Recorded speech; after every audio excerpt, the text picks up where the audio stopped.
राहुल गांधी से मिले चुनावी रणनीतिकार प्रशांत किशोर। मीटिंग में प्रियंका गांधी और हरीश रावत भी रहे मौजूद। महाराष्ट्र सरकार के खिलाफ बयानबाजी के बाद डैमेज कंट्रोल में जुटी कांग्रेस। नाना पटोले ने अपने बयान पर दी सफाई। आपकी तारीफ के बाद नवजोत सिंह सिद्धू ने खुद को बताया वफादार कांग्रेसी। विपक्ष पर कसा तंज।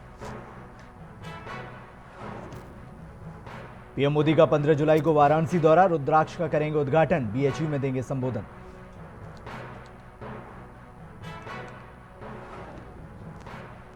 पीएम मोदी ने उत्तर पूर्व राज्यों में कोरोना के उछाल पर जताई चिंता। टीकाकरण में तेजी लाने पर दिया जोर।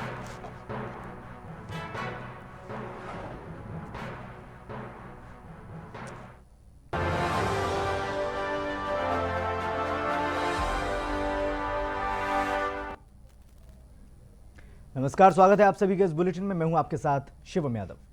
मंदसौर के गांधी चौराहे पर अशासकीय विद्यालय संगठन की एक इकाई की ओर से एक दिवसीय हड़ताल की गई। यह हड़ताल सरकार के द्वारा स्कूल को खोलने की मांग को लेकर की गई। हड़ताल करने वाले संगठन की ओर से कहा गया कि स्कूल का खुलना काफ़ी ज़रूरी है, क्योंकि ऑनलाइन पढ़ाई कराना काफ़ी ज़्यादा मुश्किल हो गया। इसी के साथ लोगों ने आश्वासन भी दिया कि अगर कोरोना का प्रकोप बढ़ता है तो दोबारा से स्कूल को बंद कर दिया जाएगा, लेकिन फिलहाल के लिए स्कूल को खोलने की अनुमति दी जाए।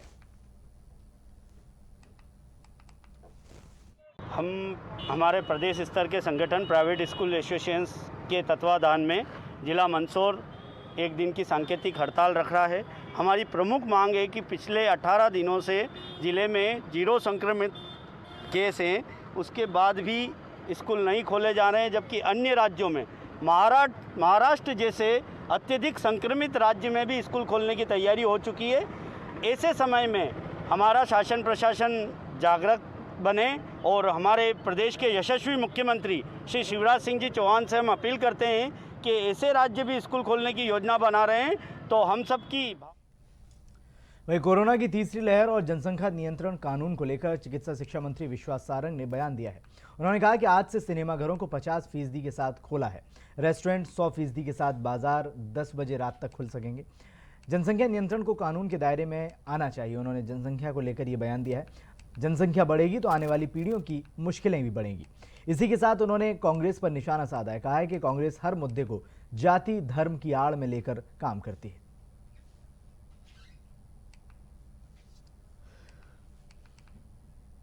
पुरी की तरह आष्ठा में भी बांसबेड़ा मंदिर से भगवान जगन्नाथ की रथ यात्रा निकाली गई। इस रथ यात्रा में मंदिर के पुजारी समेत श्रद्धालुओं ने बड़ी धूमधाम से कीर्तन किया। रथ यात्रा के दौरान श्रद्धालुओं ने खूब पूजा और आरती की। पुजारी पंडित दुर्गेश पाठक ने बताया कि पिछले 17 सालों से मेरे परिजनों के साथ भगवान जगन्नाथ की रथ यात्रा पूरे नगर में पैदल रस्सी से खिंचकर निकाली जाती है, जिसमें भगवान के अनेक भक्तों का विशेष सहयोग प्राप्त होता है। पौराणिक मान्यताओं के मुताबिक वर्षाकाल के दौरान आषाढ़ शुक्ल महीने की द्वितीय तिथि को भगवान जगन्नाथ अपनी मौसी गुंडिचा के घर जाते हैं, जिन्हें 7 दिन बाद फिर से अपने धाम जगन्नाथ मंदिर में लाया जाता है। भगवान जगन्नाथ जी की रथ यात्रा है और ये आषाढ़ की दूज को यहाँ से निकलती है और करीब 17 साल से ये रथ यात्रा इस मंदिर से निकल रही है। पौराणिक मान्यता ये है कि भगवान जगन्नाथ अपनी मौसी के यहाँ जाते हैं और 7 दिन वहाँ निवास करते हैं बुधवारा में। उसके बाद फिर भगवान जगन्नाथ यहाँ पर लौट के आते हैं। मौसी का जो घर है वहाँ गजेंद्र पंडित के घर पे, वहाँ पे 7 दिन निवास करते हैं भगवान और उसके बाद फिर वापस। राजस्थान के झालावाड़ जिले में दलितों की हत्या कर सोशल मीडिया पर वीडियो अपलोड करने वाली कुरैशी गैंग के लिए कार्रवाई की मांग की है। इंदौर में दलित समुदाय के द्वारा संभागायुक्त कार्यालय पर प्रदर्शन किया गया और प्रदर्शन करने वालों ने राष्ट्रपति के नाम एक ज्ञापन भी सौंपा है। इस मामले पर दलित नेता ने बताया कि हाल ही में राजस्थान के झालावाड़ जिले के झालरा पाटन शहर में दलित युवक की कुरैशी गैंग ने हत्या कर दी थी।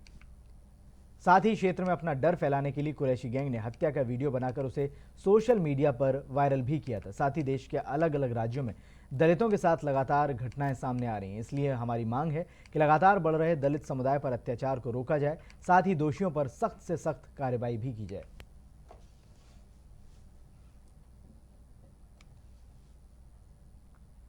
आष्टा में जिला महिला कांग्रेस महामंत्री और आगामी नगरीय चुनाव में नगरपालिका अध्यक्ष की प्रबल दावेदार नीलम राधेश्याम सोनी मानी जा रही हैं। नगरवासियों ने नीलम राधेश्याम के जन्मदिन पर उनका भव्य स्वागत किया और काफ़ी धूमधाम से उनका जन्मदिन मनाया। इसी के साथ उनको फूल भी भेंट किए गए। लोगों का मानना है कि नीलम राधेश्याम सोनी के हाथ में अगर नगर की कमान होगी तो शहर का विकास और ज़्यादा तेज़ी से होगा।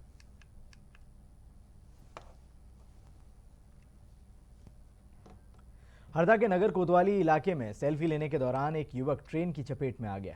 इसके बाद युवक को गंभीर हालत में अस्पताल में भर्ती कराया गया। अस्पताल में प्राथमिक इलाज के बाद युवक को भोपाल के लिए रेफर कर दिया गया। फिलहाल युवक की हालत गंभीर बनी हुई है। वहीं घटना के दौरान घायल युवक का साथी मौके से फरार हो गया है।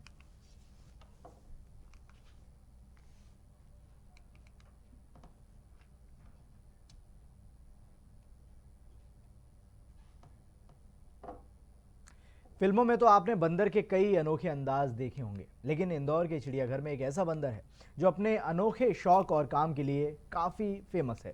इस बंदर को न सिर्फ चाय पसंद है, बल्कि चाय को लेकर उस बंदर की दीवानगी ये है कि वहाँ आने वाला कोई भी शख्स उसकी मौजूदगी में बिना उसे शामिल किए चाय की चुस्की नहीं ले सकता। इसके साथ ही चिड़ियाघर में बंदर को आने वाले बच्चों के साथ ही खेलना भी पसंद है। चिड़ियाघर प्रबंधन और स्टाफ की तरफ से इसका खास ध्यान भी रखा जा रहा है। निश्चित रूप से एक कहावत जैसे आपने बताई कि बंदर क्या जाने अदरक का स्वाद, लेकिन ये अदरक का स्वाद जानता है और निश्चित रूप से इसको चाय बड़ा का शौकीन नहीं है। जब भी चाय आती है गेस्ट के लिए तो तुरंत खुद भी आके चेयर पे बैठ जाता है कि अब उसको भी चाय मिलेगी। और जिस दिन अदरक की स्मेल आती है तो निश्चित रूप से थोड़ा सा ज़्यादा एग्रेशन में आ जाता है, क्योंकि वो ज़्यादा उसको पसंद है उस तरह की चाय, तो वो बिल्कुल पसंद करता है और चाय बड़े शौक़ से पीता है। चाय जब भी हमारे यहाँ आती है गेस्ट के लिए तो निश्चित रूप सबसे पहले पानी से पहले हमारा ये बंदर आके बैठ जाता है, जिसका नाम हम लोगों ने टिया दिया है। और चाय जब तक इसको नहीं मिलेगी तब तक वहाँ से जाता नहीं वो, और बड़ा हाइपर हो जाता है, इसलिए इसको सबसे पहले चाय इसी को दे। इंदौर में अवैध मादक पदार्थों की तस्करी करने वालों के खिलाफ पुलिस एक्शन ले रही है। पुलिस की इस कार्रवाई के तहत उसे सफलता हासिल हुई है। पुलिस ने मादक पदार्थों की तस्करी करने वाले आरोपी को गिरफ्तार कर लिया है। पकड़े गए तस्कर के पास से 10 ग्राम ब्राउन शुगर के साथ 50,000 कैश भी बरामद हुआ है। फिलहाल पकड़े गए तस्कर से पुलिस बड़ी ही बारीकी से पूछताछ कर रही है।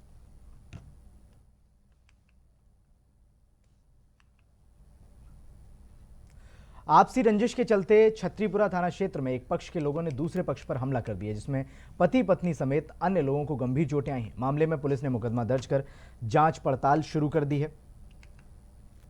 आपको बता दें कि पुरानी रंजिश के चलते एक पक्ष के लोगों ने दूसरे पक्ष पर देर रात हमला बोल दिया, जिसमें एक ही परिवार के कई लोग घायल हो गए। घटना की सूचना मिलते ही मौके पर पहुंची पुलिस ने आनन फानन में घायलों को अस्पताल में भर्ती कराया। वहीं आरोपियों के खिलाफ मामला दर्ज कर जांच शुरू कर दी है।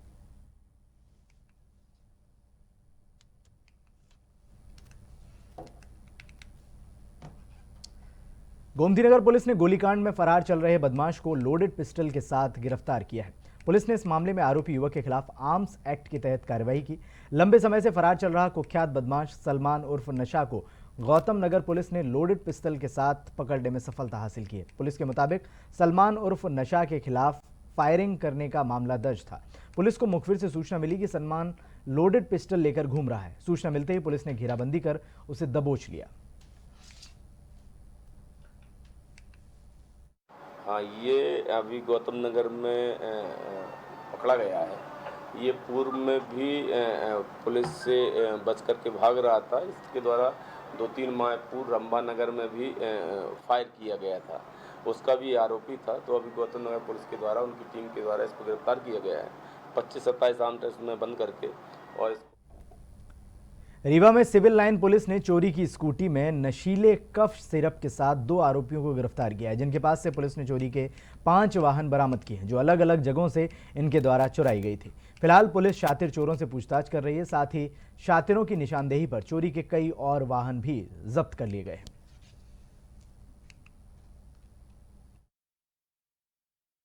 रीवा श्रीमान अतिरिक्त पुलिस अधीक्षक महोदय रीवा एवं नगर पुलिस अधीक्षक महोदय रीवा द्वारा चलाए जा रहे वाहन चोरों और चोरों के खिलाफ अभियान के दौरान मुखबिर से सूचना प्राप्त हुई थी कि एक चोर है जो स्कूटी में कोरेक्स लेके बेचने जा रहा है, जिसको दबिश देकर एनसीसी ग्राउंड के पास पकड़ा गया। स्कूटी में जो एक आदमी उसके पीछे बैठा था, जिसमें थैले में 58 सीसी कोरेक्स पाई गई। स्कूटी के संबंध में पूछताछ की गई थी, जिसने बताया कि मेरे द्वारा साईं मंदिर से करीब 1 साल पहले साईं मंदिर के पास से स्कूटी चोरी की गई थी। वाहन चोर गिरोह पाए जाने पर इनसे बारीकी से पूछताछ की गई। वो 4 मोटरसाइकिलें और एक स्कूटी चोरी की बरामद हुई। वहीं रीवा के पुराने रेवांचल बस स्टैंड में सुविधाओं का अभाव हो गया है। न तो यहां पर बाथरूम करने की व्यवस्था है और न ही पीने का पानी। आलम यह है कि यात्री प्रतीक्षालय में आवारा पशु बैठे रहते हैं, जिसके चलते यात्रियों के साथ साथ स्थानीय दुकानदारों को काफ़ी परेशानियों का सामना करना पड़ता है। इन सब के बावजूद भी प्रशासन इस ओर ध्यान नहीं दे रहा है, जिसके चलते यात्रियों को काफ़ी परेशानियों का सामना करना पड़ता है और उनके साथ बैठकर ही उन्हें समय बिताना पड़ता है। इसके अलावा यहाँ पर समय समय पर साफ सफाई भी नहीं होती है।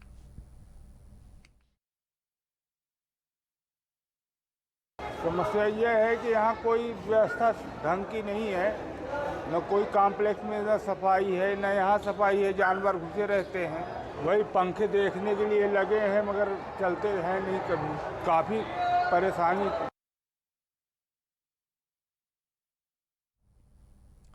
रायसेन जिले के बेगमगंज थाना प्रभारी इंद्राज सिंह ने सराहनीय पहल शुरू की है। थाना प्रभारी की इस पहल के जरिए प्रकृति को हरा भरा रखने के लिए थाना परिसर के भीतर अलग अलग तरह के 500 पौधारोपण किए गए हैं। वातावरण को बेहतर बनाया जा सके इसलिए पेड़ पौधे लगाए जा रहे हैं। थाना प्रभारी की इस पहल की हर कोई तारीफ कर रहा है।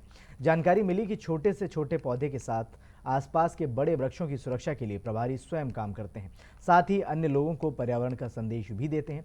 1 साल पहले पहुंचे पर्यावरण प्रेमी थाना प्रभारी इंद्राज सिंह ने थाने को अब हरियाली से भर दिया है। देखिए, पुलिस का काम अपराध और अपराध अनुसंधान, अपराधियों के बीच में रहना कुछ निरस्ता जैसा काम है। जब मैंने इस थाना में ज्वाइन किया तो मैंने सोचा कि कुछ रचनात्मक और सृजनात्मक काम होना चाहिए।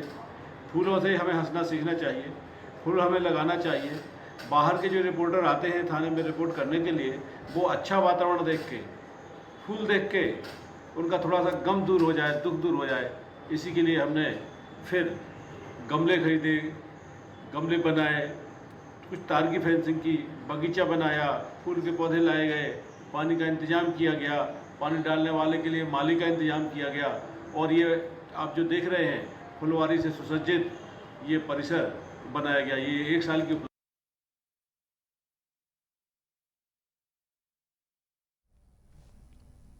देश के ग्रामीणों और शहरी इलाकों में छिपी प्रतिभा को अगर मौका मिले तो वे विश्व पटल पर अपना हुनर बखूबी दिखा सकते हैं। इसी तरह का काम कुछ प्रदेश सरकार के द्वारा मंदसौर में किया जा रहा है। मंदसौर के आशीष मराठा, जो कि परिवार की जिम्मेदारियों के साथ साथ अपने हुनर और काबिलियत के दम पर संगीत में एक अलग ही पहचान बना चुके हैं। बता दें कि प्रशासन के द्वारा जिले के पर्यटन स्थलों को बढ़ावा देने के लिए शानदार थीम को तैयार किया जा रहा है और सरकार द्वारा तैयार किए गए इस थीम पर नए नए गायक अपनी प्रतिभा का परिचय दे रहे हैं। यहाँ पर आशीष मराठा के गाने की तारीफ सीएम शिवराज सिंह चौहान भी कर चुके हैं। प्रदेश सरकार की ओर से कहा गया है कि शहर के हुनर को आगे लाने के लिए इस तरह का पर्यटन स्थलों पर म्यूजिक की थीम को शुरू किया गया है।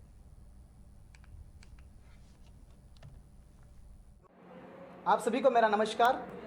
मैं आशीष मराठा, मंदसौर मध्य प्रदेश से। जैसा कि आप सभी जानते हैं, हाल ही में मंदसौर जिले के पर्यटन के लिए बड़ा ही खूबसूरत सा गीत लॉन्च हुआ है सोशल मीडिया पर, जो काफ़ी पसंद किया जा रहा है। जी, ये प्रेरणा हमको मिली आदरणीय हमारे कलेक्टर महोदय सर और हमारे जिला पंचायत सीओ आदरणीय ऋषभ जी गुप्ता सर और हमारे जो नोडल अधिकारी जेके जैन सर, मतलब पूरा मंदसौर जिला प्रशासन जो है उनके सानिध्य में ही, उनके मार्गदर्शन में ही ये पूरा गीत बना है। और जैसा कि आप सभी देख ही रही हैं, बहुत बहुत धन्यवाद।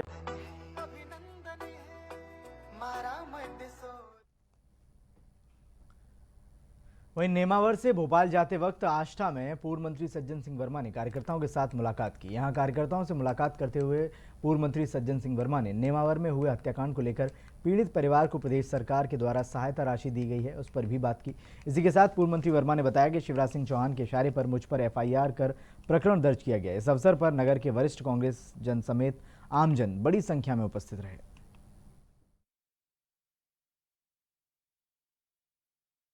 लोगों का आवागमन बंद था, लोग 30-30 किलोमीटर घूम के जाते थे। मैं नेमावर हत्याकांड में जा रहा था कांग्रेस की तरफ से जांच करने। वो पुल पे लोग खड़े हुए देखे, 20-25 लोग। मैंने क्यों भाई, बड़े निराश थे। बोले साहब ये पुल चालू नहीं हो रहा है, मुख्यमंत्री साहब का रास्ता कई लंबे समय से हम देख रहे हैं, ये चालू हो तो हमें निकलने मिले, नहीं तो 30 किलोमीटर घूम के जाना पड़ता है। मैंने चलो मैं चलता हूँ, मेरे साथ साथ जनता भी चलती, फिर उद्घाटन हो गया। अरे जनहित के कामों में क्या उद्घाटन का रास्ता देखना।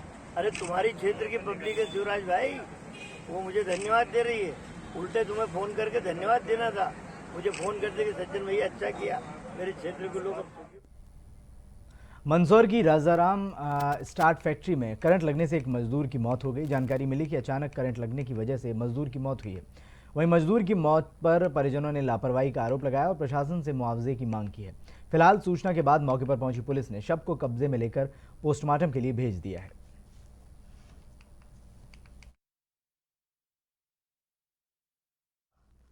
निजामुद्दीन का रहने वाला लखन पिता गोवर्धन अहिरवार, जो राजाराम फैक्ट्री में रफ़ीक ठेकेदार के अंतर्गत इलेक्ट्रीशियन का काम कर रहा था, आज काम करने के दौरान उसको करंट लगा और उस करंट लगने से उसकी मृत्यु अस्पताल में इलाज के दौरान हो गई है। अभी तो चूँकि उसका आज ही की घटना है, आज मर्ग करा के पीएम कराया गया है, परिजनों को शव सौंपा गया है।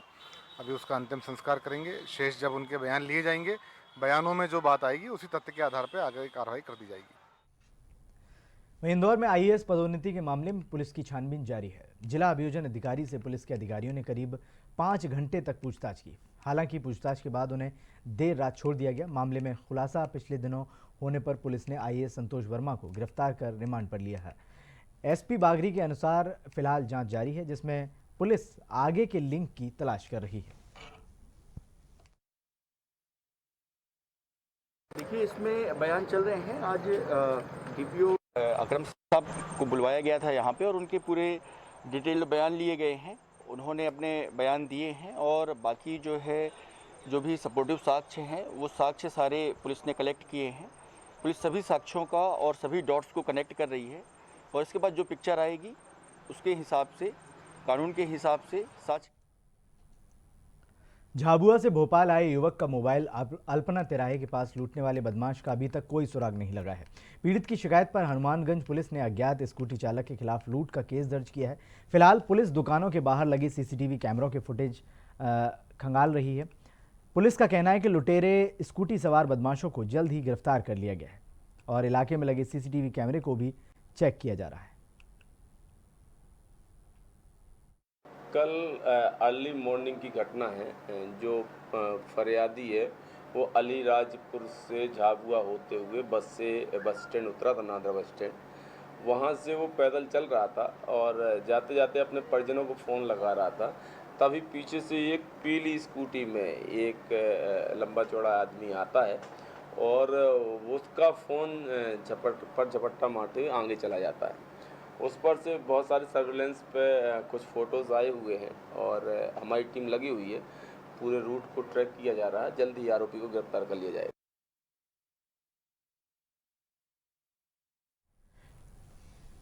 इंदौर में चोरों के हौसले बुलंद दिखाई दे रहे हैं। शहर में चोर पुलिस को चकमा देने में भी कामयाब हो रहे हैं। इसी तरह का काम चोरों ने राजेंद्र नगर थाना क्षेत्र में भी किया। इलाके में हथियार लहराते हुए चोरों ने एक व्यवसायी की कार को चुरा लिया। चोरों की ये हरकत इलाके में लगी सीसीटीवी कैमरे में कैद हो गई है। वहीं चोरों के हौसले बुलंद होने पर लोगों ने पुलिस की कार्यशैली पर सवाल खड़े कर दिए हैं। लोगों का कहना है कि चोरों को रोकने में पुलिस की टीम नाकामयाब है। हमारे थाना क्षेत्र में गमले वाली पुलिया के पास में एक कार खड़ी थी और शनिवार की रात्रि में उस कार को कुछ 3-4 लड़के जो हैं वो लेकर भागे हैं। ये उसी का फुटेज है और उसमें एक जगह का जो फुटेज आप देख रहे हैं, कहीं और की भी घटना है। वो 2 फुटेज इकट्ठे हैं, तो उसमें से जो रात का फुटेज है वो हम लोगों के यहाँ का फुटेज है और उसमें मुकदमा दर्ज किया गया है और सघन रूप से तलाशी ली जा रही है।